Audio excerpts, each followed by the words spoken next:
बिस्मिल्लाहिर्रहमानिर्रहीम। अस्सलाम वालेकुम।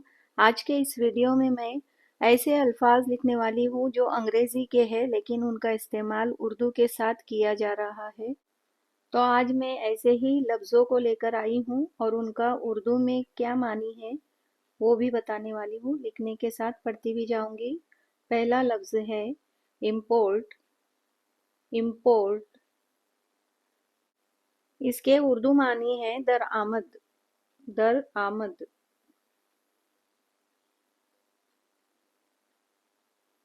दूसरा लफ्ज़ है एक्सपोर्ट। एक्सपोर्ट,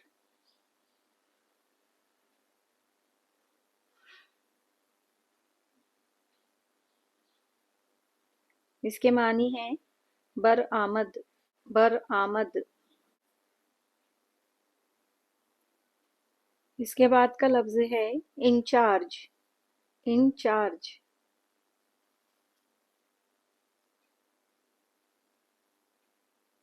इसके उर्दू मानी है मुंतजिम। मुंतजिम।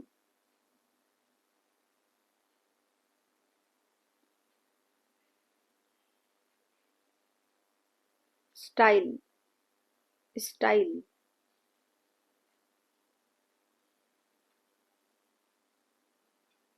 इसके उर्दू मानी है तर्ज या अदा। तर्ज, अदा। अगला लफ्ज़ है टैक्स। टैक्स, इसके उर्दू मानी है महसूल। महसूल।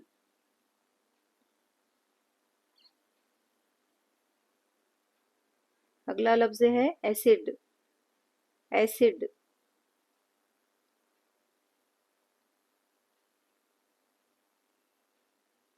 उर्दू में इसके मानी है तेजाब।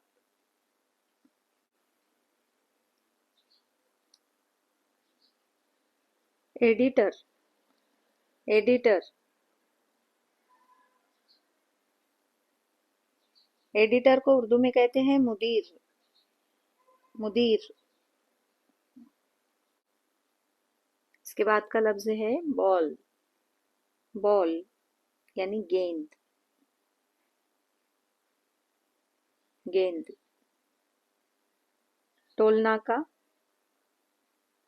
टोल नाका,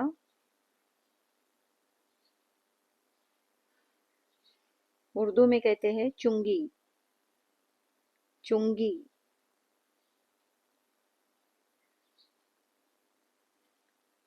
चौक।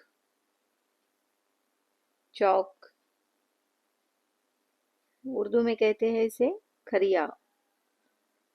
खरिया, इसके लिए खरिया बत्ती भी एक लफ्ज़ है। अगला इंग्लिश का लफ्ज़ है बल्ब। बल्ब, उर्दू में इसे कहते हैं कुमकुमा। कुमकुमा। इसके बाद का इंग्लिश लफ्ज़ है विजिटर। विजिटर, यानी नाजिर।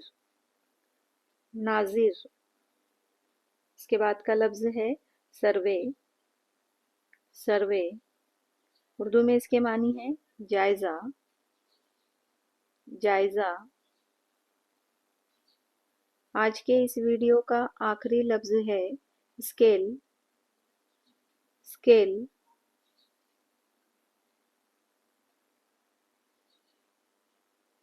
उर्दू में इसके मानी है पैमाना। पैमाना। वीडियो आपने देखा इसके लिए शुक्रिया। अल्लाह हाफिज़।